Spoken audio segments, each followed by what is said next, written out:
বাংলাদেশ বেতারের খুলনা কেন্দ্র থেকে লুট হওয়া ৪১ রাউন্ড চাইনিজ রাইফেলের গুলি ও ৪টি চাইনিজ রাইফেলের চার্জার উদ্ধার সহ ২ জনকে আটক করেছে খুলনা মহানগর গোয়েন্দা পুলিশ।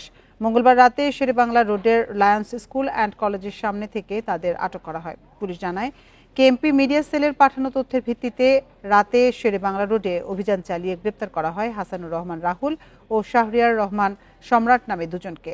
এ সময় তাদের হেফাজতে থাকা চাইনিজ রাইফেলের ৪১ রাউন্ড গুলি ও ৪টি চার্জার উদ্ধার করা হয়।